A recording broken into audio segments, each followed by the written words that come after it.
High বন্ধুরা, লজিশিয়ান king চ্যানেলে তোমাদের সকলকে সুস্বাগতম।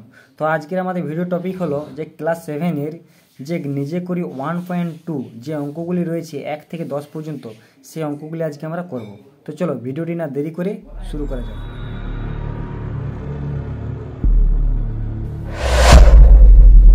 প্রথমে আমাদের আছে যে একটি চাকা 55 বার ঘুরে 77 মিটার পথ যায়, তবে 98 মিটার পথ যেতে ওই চাকা কতবার ঘুরবে হিসাব করে লিখি।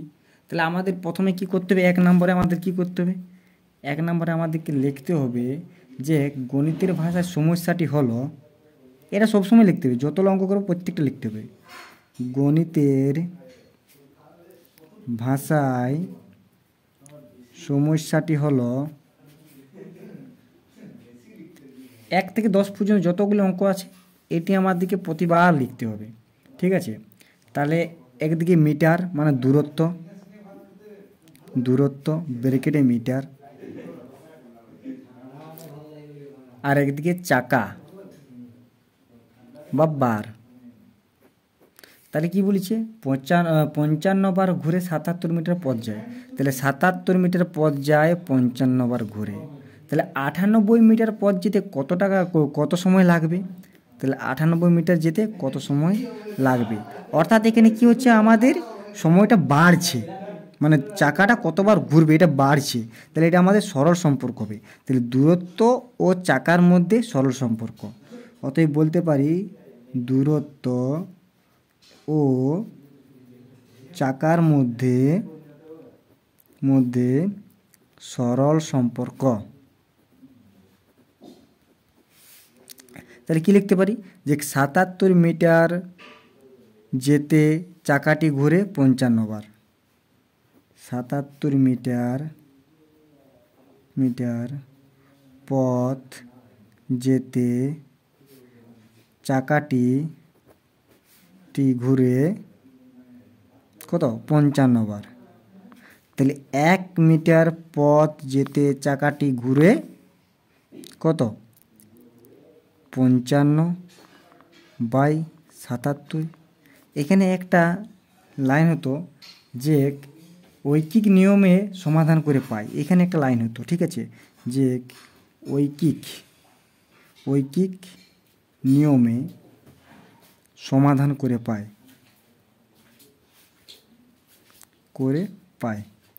এই ঐকিক নিয়মে সমাধান করে পায়। আর এই গণিতের ভাষায় সমস্যাটি হলো, এটি আমাদের প্রত্যেকটি অঙ্কর ক্ষেত্রে লিখতে হবে। তারপরে আমাদের বুঝতে হবে যে কি আমাকে বার করতে বলেছে। যেটি আমাকে বার করতে বলবে সেটি আমি ডান ধারে লিখবো, আর যেটি আমার দেওয়া থাকবে সেটি আমি বাঁ ধারে লিখবো। যেমন আমাকে এখানে চাকাটি কতবার ঘুরে এটা আমাকে বার করতে বলেছে, তাই এটি আমি ডান ধারে লিখছি, আর দূরত্বটা বাঁ ধারে লিখছি, ঠিক আছে? তাহলে 77 মিটার পথ যেতে চাকাটি ঘুরে 55 বার। তাহলে 1 মিটার পথ যেতে চাকাটি ঘুরে 55/77। তাহলে এবারে 98 মিটার পথ যেতে চাকাটি ঘুরে 55/77, গণিত 98। আসলে আমি ডটলা দিচ্ছি, আমাকে দুবার লিখতে হচ্ছে না, তার জন্য আমি কমাগুলো দিয়ে যাচ্ছি। তাহলে 11 দিয়ে যদি কাটি 5 × 55 আর 7 × 77, আর যদি 7 দিয়ে যদি 98 কাটি তাহলে আমার 14 হয়। তাহলে এখানে আমার কত আছে? 5 × 20 শূন্য, হাতের হলো 2, 5 আর 2 7, তাহলে 60 মিটার। তাহলে আমরা বলতে পারি যে অতএব 98 মিটার পথ যেতে ওই চাকাটি কতবার ঘুরবে? 70 মিটার। অতএব 98 মিটার পথ যেতে ওই চাকাটি 70 বার ঘুরবে। তাহলে আমাদের প্রথম অ্যান্সার হয়ে গেল। চলো দেখা যাক দ্বিতীয় নম্বর কোয়েশ্চেন। তাহলে দ্বিতীয় নম্বর আছে, দীপ্তার্ক প্রত্যেক সপ্তাহে একদিন সাঁতার শিখতে যায়, 364 দিন এসে কতদিন সাঁতার শিখবে? তাহলে আমাদের কি বের করতে বলেছে? এখানে বলেছে যে কতদিন সাঁতার শিখবে। তাহলে আমাদের কতদিন সাঁতার শিখবে এটা আমাদের ডান ধারে হবে, ঠিক আছে? তাহলে আমরা প্রথমে কি লিখব? 2 নম্বরে যে গণিতের ভাষায় সমস্যাটি হলো এটা লেখা হয়ে গেল। তাহলে আমাদেরকে কি বের করতে বলেছে? যে কতদিন সাঁতার শিখবে। তাহলে এধারে কি হবে? এদিকে আমার হবে মোট দিন, এদিকে আবার মোট দিন। আর এদিকে আমার কি হবে, এদিকে আমার হবে যে কতদিন সাঁতার শিখবে, সাঁতার শেখার দিন, সাঁতার শেখার দিন। ঠিক আছে, এরপর আমরা বলতে পারি যে এখানে কি বলেছে, প্রত্যেক সপ্তাহে একদিন সাঁতার শিখতে যাই। তাহলে প্রত্যেক সপ্তাহ মানে কি, এক সপ্তাহে 7 দিন, তাহলে 7 দিনে যায় একদিন সাঁতার শিখতে। তাহলে 364 দিনে কত কত কত দিন সাঁতার শিখবে। ঠিক আছে, তাহলে এখানে কি আমার হচ্ছে, এখানে বাড়বে। তাহলে আমরা অতএব বলতে পারি, এখানে যেহেতু বাড়ছে তাহলে 7 দিনে যদি একদিন যায় তাহলে 364 দিনে নিশ্চয়ই বেশি যাবে। তাহলে এখানে আমার বাড়ছে, এখানে আমার হবে সরল সম্পর্ক। তাহলে মোট দিন ও সাঁতার শিখার দিনের মধ্যে সরল সম্পর্ক হলো। এরপর আমরা কি বলতে পারি, এর কি লিখবো আমরা, যে ঐকিক নিয়মে সমাধান করে পাই বাস। তাহলে আমাদের ঐকিক নিয়মটা প্রতিবার লিখতে হচ্ছে, গণিতের ভাষায় প্রতিবার লিখতে হচ্ছে। যেটি আমাদের মান বের করতে হচ্ছে সেটি আমরা ডান ধারে লিখবো, আর যেটি আমার দেওয়া থাকবে সেটি আমরা বাঁ ধারে লিখবো। তারপরে বাড়ছে না কমছে সেটা আমরা দেখব, সেই অনুপাতে আমরা সরল সম্পর্ক হবে না ব্যস্ত সম্পর্ক হবে সেটা বুঝতে পারি। যদি কমে যায় তাহলে আমাদের ব্যস্ত সম্পর্ক, যদি আমাদের বেড়ে যায় তাহলে আমাদের সরল সম্পর্ক। ঠিক আছে, এবার কি লিখবো, যে 7 দিনে সাঁতার শিখতে যাই একদিন। তাহলে আমি 7 দিনে সাঁতার শিখতে যাই একদিন। তাহলে 7 দিনে সাঁতার শিখতে যায় একদিন। তাহলে কি বলতে পারি, তাহলে একদিনে সাঁতার শিখতে যায় 1/7 দিন। আচ্ছা, 364 দিনে সাঁতার শিখতে যায় 1/7 গণিত 364। একে যদি আমরা কাটাকাটি করি তাহলে আমাদের কি হবে, 5 7 35, 5 আর 7 2 14, অতই আমাদের হবে 52। ঠিক আছে, 52। তাহলে এটা আমরা চলো লেখা দিই। তাহলে আমরা বলতে পারি যে 364 দিনে, অতএব 364 দিনে মোট 52 দিন সাঁতার শিখবে। অ্যান্সার হয়ে গেল। চলো এবার 3 নম্বর কোশ্চেনে কী আছে দেখা যাক। তাহলে আমাদের 3 নম্বর কোশ্চেন কী বলে, 3 নম্বর কোশ্চেন বলে বলছে কবিতা 120টি কাগজের প্রয়োজন। বলছে কবিতার 120টি কাগজের প্রয়োজন, প্রত্যেক দিস্তায় 24টি কাগজ আছে। তাহলে আমাদের বলছে কবিতা কত দিস্তা কাগজ কিনবে। আচ্ছা, তাহলে আমি প্রথম লিখলি গণিতের ভাষায় সমস্যাটি হলো এটা আমাকে প্রথম লিখতে হবে। তারপর আমাকে কী মান বের করতে বলেছে, দিস্তা। তাহলে আমি দিস্তাটা আমি ডান ধারে রাখবো। ঠিক আছে, আর এখানে কাগজের সংখ্যা। এবারে কি বলেছে, 24টি কাগজ থাকছে এক দিস্তায় 24টি। তাহলে আমার 24টি কাগজ থাকছে কিসে, এক দিস্তায়। আচ্ছা, 120টি কাগজে ক দিস্তা থাকবে এটা মানটা বের করতে হবে। অতএব আমরা কি, যদি 24টে যদি এক দিস্তা থাকে তাহলে 120টে কি বেশি থাকবে। তাহলে এবারে আমাদের বাড়ছে, এখানে আমাদের সরল সম্পর্ক হবে। তাহলে কাগজের সংখ্যা ও দিস্তার সংখ্যা এদের মধ্যে কি হলো, সরল সম্পর্ক। তাহলে কাগজের সংখ্যা ও দিস্তা এদের মধ্যে কি সরল সম্পর্ক। এবার কি লিখতে পারি, যে ঐকিক নিয়মে সমাধান করে পায়।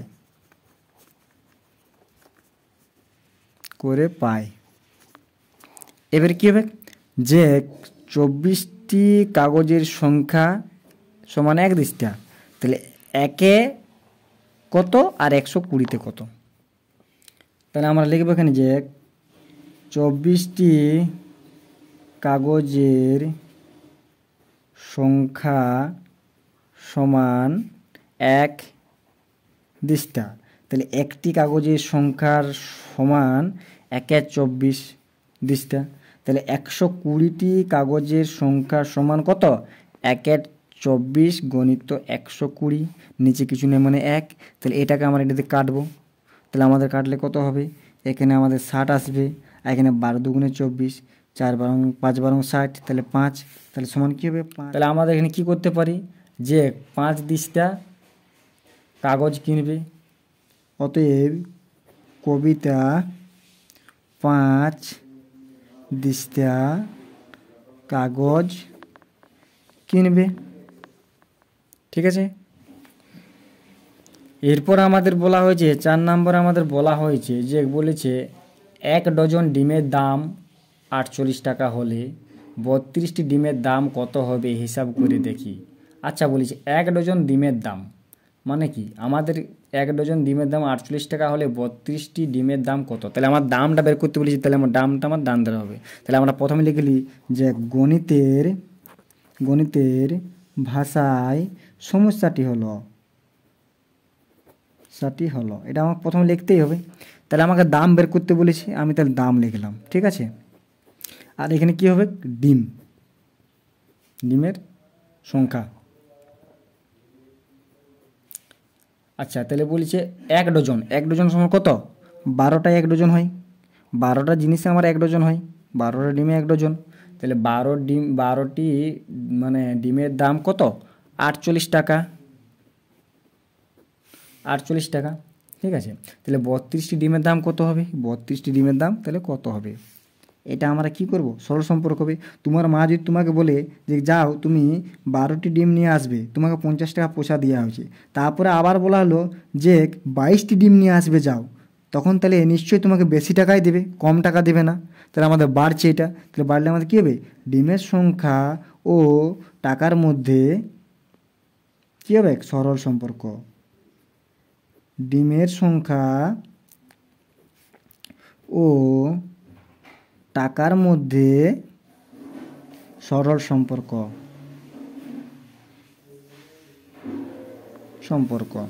তবে আমি কি লিখতে পারি যে 12টি ডিমের দাম হয় 48 টাকা। তাহলে লিখতে পারি ঐকিক নিয়মে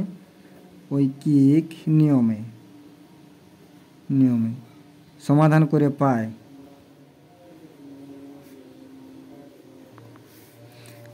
12টি ডিমের দাম হয় 48 টাকা। তাহলে একটি ডিমের দাম হয় 48/12। আচ্ছা, 32টি ডিমের দাম হয় 48/12 গণিত কত? 32। ঠিক আছে। তাহলে এবার আমরা কী করতে পারি? একে কাটবো। আচ্ছা, 4 বারং 48। আচ্ছা, 4 দুগুণে 8, 4 তিনে 12, 128।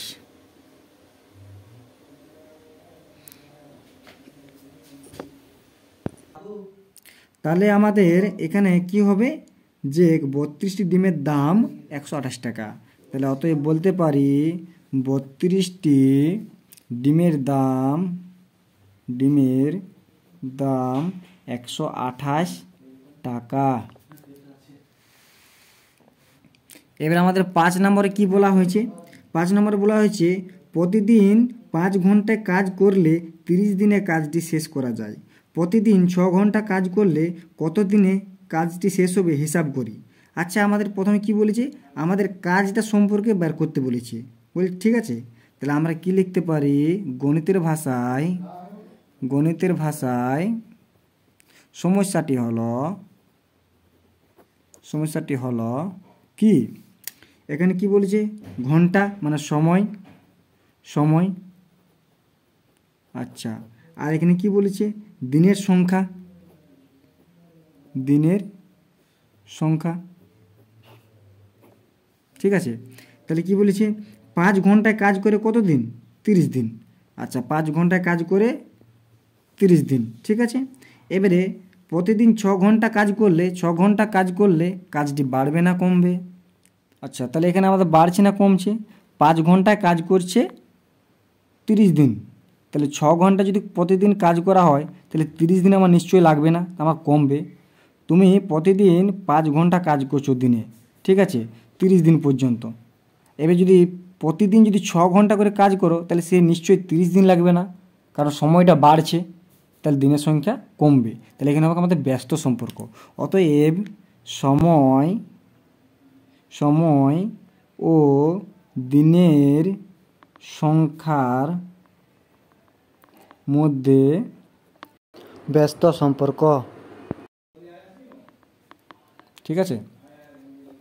এবার আমরা কি লিখতে পারি, যে ঐকিক নিয়মে সমাধান করে পাই, ঐকিক নিয়মে সমাধান করে পাই কি লিখব, যে 6 ঘন্টা কাজ করে 30 দিন, 5 ঘন্টায় কাজ করবে কত দিন, 1 কত আর 6 কত। তাহলে আমরা কি লিখব, যে 5 ঘন্টা কাজ করলে কাজটি 30 দিনে শেষ হয়। 5 ঘন্টা কাজ করলে 30 দিনে শেষ হয়। কাজটি 5 ঘন্টা কাজ করলে 30 দিনে শেষ হয়। 1 ঘন্টা কাজ করলে কত দিনে কাজ হবে, 30 গণিত 5 দিনে শেষ হবে। তাহলে 6 ঘন্টা কাজ করলে কত দিনে শেষ হয়, 30 গণিত 5 বাই 6, 5 ছক 30, 5 ছক 30, তাহলে সমান সমান 5 5 25। তাহলে আমাদের উত্তর কি হবে, যে 6 ঘন্টা কাজ করলে 6 ঘন্টা কাজ করলে, তার এখানে অতএব হবে, অতএব 6 ঘন্টা কাজ করলে 25 দিনে কাজটি শেষ হবে। তো ভিডিওটি ভালো লাগে থাকলে লাইক শেয়ার কমেন্ট অবশ্যই করবে, আর চ্যানেলটি সাবস্ক্রাইব করতে ভুলবেন না। Thank you for watching.